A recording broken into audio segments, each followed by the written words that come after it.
ಈಗ ನಮ್ಮ ಮಾಲೂರು ತಾಲೂಕಿನ ಸಂಚಾರ ದಟ್ಟಣೆ ಅಂದರೆ ಟ್ರಾಫಿಕ್ ನೋಡಿ ನಮ್ಮ ಕರ್ನಾಟಕ ಸರ್ಕಾರದಿಂದ ಒಂದು ಏನೋ ತಜ್ಞರ ತಂಡನ ನಮ್ಮ ಮಾಲೂರು ತಾಲೂಕಲ್ಲಿ ಸರ್ವೆ ಮಾಡಿಸಿ ನಮ್ಮ ಮಾಲೂರಿಗೆ ಫ್ಲೈಓವರ್ನ ಅವಶ್ಯಕತೆ ಇದೆ ಅನ್ನೋದನ್ನು ಮನದಟ್ಟು ಮಾಡ್ಕೊಂಡು ಸುಮಾರು 3.5 ಕಿಲೋಮೀಟರ್ಗಳಷ್ಟು ನಮ್ಮ ಫ್ಲೈಓವರ್ನ ನಮ್ಮ ಶಾಸಕರಾದಂಥ ನಮ್ಮ ದೇವೇಗೌಡರಾಗಿರ್ಬೋದು, ಅದ್ರ ಜೊತೆಗೆ ವಿಶೇಷವಾಗಿ ನಮ್ಮ ಕಾಂಗ್ರೆಸ್ ಸರ್ಕಾರ ಇದಕ್ಕೆ ಅನುದಾನ ಕೊಟ್ಟು ಈ ಕೆಲಸ ಮಾಡಲಿಕ್ಕೆ ಒಂದು ನಮಗೆ ಇದು ಮಾಡಿಕೊಟ್ಟಿದ್ದಾರೆ.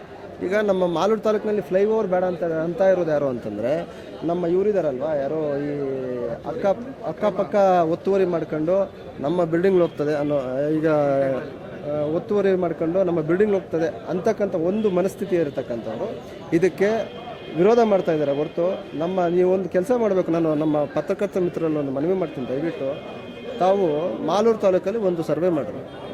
ನಮ್ಮ ಮಾಲೂರು ತಾಲೂಕಿನಲ್ಲಿ ಆಗ್ತಾ ಇರ್ತಕ್ಕಂಥ ಫ್ಲೈಓವರ್ ಜನರಿಗೆ ಅನುಕೂಲವಾಗಿ ಇದೆಯಾ ಇಲ್ವಾ ಅನ್ನೋದು ತಾವು ಒಂದು ಸರ್ವೆ ಮಾಡಬೇಕು. ನಿಮ್ಮ ಮುಖಾಂತರ ಅದಾದರೆ ತುಂಬ ಒಳ್ಳೆಯದು. ಆಗ ನಮ್ಮ ಮಾಲೂರು ತಾಲೂಕಿನ ಜನಕ್ಕೆ ಇವರೇನು ಮಂಕು ಬುದ್ಧಿ ಹಚ್ತಾ ಇದ್ದಾರೆ, ಒಂದು ಬೇರೆ ಥರ ಪೋರ್ಟ್ರೆ ಮಾಡ್ತಾ ಇದ್ದಾರಲ್ಲ, ಅದು ಏನು ಅನ್ನೋದು ರಿಯಾಲಿಟಿ ನಮ್ಮ ಜನಕ್ಕೆ ಗೊತ್ತಾಗುತ್ತೆ.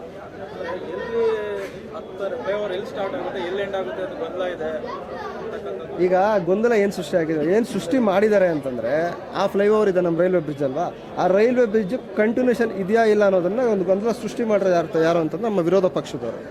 ಈಗ ನಮ್ಮ ವಿರೋಧ ಪಕ್ಷದವ್ರು ನಾನೊಂದು ಮಾತು ಹೇಳ್ತೀನಿ, ಅವ್ರ ಮುಖಾಂತರ ನಾನು ನಮ್ಮ ಮಾಲೂರು ತಾಲೂಕಿನ ಜನತೆಗೆ ಇದನ್ನು ತಿಳಿಸ್ಲಿಕ್ಕೆ ಇಚ್ಛೆ ಪಡ್ತೇನೆ.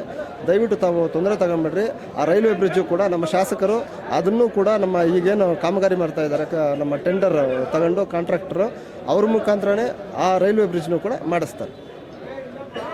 ಈಗ ಈ ಹೋರಾಟ ನಿಲ್ಲಿಸಲ್ಲ, ಮತ್ತೆ ಮಾಡ್ತೀವಿ ಅಂತೇಳಿ ಅವ್ರು ನಿನ್ನೆ ಕೂಡ ಹೇಳಿದ್ದಾರೆ. ಕೋರ್ಟಲ್ಲಿ ಇದಕ್ಕೆ ಯಾವುದೇ ಕಾರಣಕ್ಕೂ ನನಗಿರೋ ಮಾಹಿತಿ ಪ್ರಕಾರ, ನನಗಿರೋ ನಾಲೆಡ್ಜ್ ಪ್ರಕಾರ ಕೋರ್ಟಲ್ಲಿ ಇದಕ್ಕೆ ತುಂಬ ಕೊಡಲ್ಲ. ಈಗಾಗಲೇ ಕೆಲಸ ಶುರುವಾಗಿದೆ. ವಿಶೇಷವಾಗಿ ನಮ್ಮ ಮಾಲೂರು ತಾಲೂಕಿನ ಜನ ಇದನ್ನು ಮೆಚ್ಕೊಂಡಿದ್ದಾರೆ. ಈ ಕೆಲಸ ಈಗ ಮಾಡ್ತಾ ಇದ್ದಾರಲ್ಲ, ಆ ಕೆಲಸನ ಜನ ಮೆಚ್ಕೊಂಡಿದ್ದಾರೆ. ನೀವು ನಿನ್ನೆ ಅನ್ಕೊಂಡಿರ್ಬೋದು, ನಿನ್ನೆ JDS ಮತ್ತು BJP ಅವರು ಜಂಟಿಯಾಗಿ ಇಲ್ಲಿ ಬಂದು ಪ್ರತಿಭಟನೆ ಮಾಡಿಬಿಟ್ರು ಅಂತ. ಆದರೆ ಕೆಲವು ನಮ್ಮ JDS ಮತ್ತು BJP ಮುಖಂಡರು ನಮ್ಮ ಹತ್ರ ಹೇಳ್ಕೊಂಡಿದ್ದಾರೆ, ಅವ್ರಿಗಂತೂ ಕೆಲಸ ಇಲ್ಲ, ಮಾಡೋ ಕೆಲಸ ಇಲ್ಲ, ಬಂದು ಕೆಲಸ ಒಳ್ಳೆ ಕೆಲಸ ಮಾಡ್ತಾಯಿದ್ದಾರೆ, ಅದನ್ನು ಬಂದು ಇದು ಮಾಡ್ತಾ ಇದ್ದಾರೆ. ಇದಕ್ಕೆ ನಾವು ಪ್ರೋತ್ಸಾಹ ಕೊಡಲ್ಲ ಅನ್ನೋದನ್ನು ಇದೇ ನಮ್ಮ JDS ಮತ್ತು BJP ಮುಖಂಡರು ನಮ್ಮ ಹತ್ರ ಹೇಳಿದ್ದಾರೆ.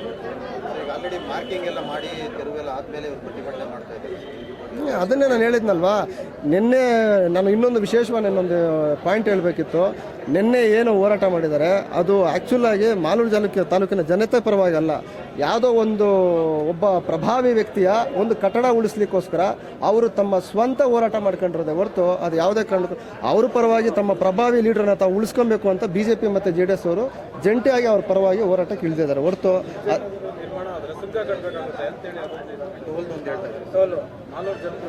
ಅದು ಈಗಲೇ ನಾವು ಅದನ್ನು ಡಿಸೈಡ್ ಮಾಡೋಕ್ಕೂ ಆಗಲ್ಲ. ಅದನ್ನು ಶಾಸಕರು ಕೂಡ ಅದನ್ನು ವಿಶೇಷವಾಗಿ ಅದನ್ನು ಪರಿಗಣನೆಗೆ ತಗೊಂಡವ್ರೆ. ಅದನ್ನು ನಮ್ಮ ಮಾಲೂರು ತಾಲೂಕಿನ ಜನತೆಗೆ ಅನುಕೂಲ ಆಗೋ ಥರ ನಮ್ಮ ಶಾಸಕರು ಅದನ್ನು ಫ್ಲೈಓವರ್ ತಂದಿರೋದೇ ಹೆಚ್ಚಂತೆ, ಇನ್ನು ಅದನ್ನು ಮಾಡಿಸದೇ ಇರ್ತಾರೆ ಶಾಸಕರು. ಅದನ್ನು ಡೆಫಿನೆಟ್ ಆಗಿ ನಮ್ಮ ಲೋಕಲ್ ಜನಕ್ಕೆ ಏನಿದ್ದಾರೆ, ನಮ್ಮ ಲೋಕಲ್ ಜನಕ್ಕೆ ಅನುಕೂಲ ಆಗೋ ಥರ ನಾವು ಅದನ್ನು ಅನುಕೂಲ ಮಾಡಿಕೊಡ್ತಾರೆ. ಆಮೇಲೆ ವಿಶೇಷವಾಗಿ ಏನು ಅಂತಂದರೆ, ಫ್ಲೈಓವರ್ ಮೇಲೆ ಹೋದರೆ ಇನ್ನೊಂದು ಆಪಾದನೆ ಮಾಡಿದ್ದಾರೆ ಅಂತಂದರೆ, ಫ್ಲೈಓವರ್ ಮೇಲೆ ಹೋದರೆ ಕೆಳಗಡೆ ಇಲ್ಲಿ ನಮಗೆ ವ್ಯವಹಾರಕ್ಕೆ ಅನಾನುಕೂಲ ಆಗುತ್ತೆ ಅಂತ. ಹೆಂಗೆ ಅನಾನುಕೂಲ ಆಗುತ್ತೆ? ಈಗ ಮಾಲೂರು ಟೌನ್ಗೆ ಬರ್ತಕ್ಕಂಥ ನಮ್ಮ ಯಾರು ಇರ್ತಾರೆ ಅವರು ಕೆಳಗಡೆನೇ ಬರ್ತಾರೆ. ನಮ್ಮ ವ್ಯಾಪಾರ ವಹಿವಾಟು ತೊಂದರೆ ಆಗಲ್ಲ. ಈಗ ಹೊಸೂರು ಕಡೆ ಹೋಗಬೇಕು ಅಂತಕ್ಕಂಥವ್ರು ನಾವು ಯಾವುದೇ ಕಾರಣಕ್ಕೂ ಇಲ್ಲಿ ಟ್ರಾಫಿಕಲ್ಲಿ ನಾವು ಸಿಕ್ಕಾಕೊಂಡ್ಬಿಟ್ಟು ನಾವು ಈಸಿಯಾಗಿ ಹೋಗಬೇಕು ಅಂತ ಫ್ಲೈಓವರ್ಗೆ ಹೋಗ್ತಾರೆ. ಅದಕ್ಕೆ ವ್ಯಾಪಾರಕ್ಕೆ ಮತ್ತು ಈ ಫ್ಲೈಓವರ್ಗೆ ಸಂಬಂಧನೇ ಬರಲ್ಲ. ಇಲ್ಲಿ ಎಂಟ್ರಿ ಎಕ್ಸಿಟ್ ಪಾಯಿಂಟ್ಗಳು ಅವ್ರು ಕೊಟ್ಟಿಲ್ಲ. ಮಾಲೂರು ತಾಲೂಕಿನ ಎಲ್ಲ ನನ್ನ ಪ್ರಕಾರ ಪ್ರತಿಯೊಬ್ಬ ನಮ್ಮ ಮಾಲೂರು ತಾಲೂಕಿನ ಜನತೆಗೂ ಗೊತ್ತು ಯಾವ್ದು ಎಂಟ್ರಿ ಯಾವ್ದು ಎಕ್ಸಿಟ್ ಅಂತ. ನಾನು ಹೇಳಿದ್ನಲ್ವಾ, ಗೊಂದಲ ಸೃಷ್ಟಿ ಮಾಡಬೇಕು. ಆಮೇಲೆ ಈ ಅಭಿವೃದ್ಧಿ ಕೆಲಸಗಳಾದರೆ ಮುಂದಿನ ದಿನಗಳಲ್ಲಿ ನಮಗೆ ಉಳಿಗಾಲ ಇಲ್ಲ ಮಾಲೂರು ತಾಲೂಕಲ್ಲಿ ಅನ್ನೋದು ಒಂದೇ ಅಜೆಂಡಾ ಅವ್ರದ್ದು, ಬಿಟ್ಟರೆ ಇನ್ನೇನಿಲ್ಲ.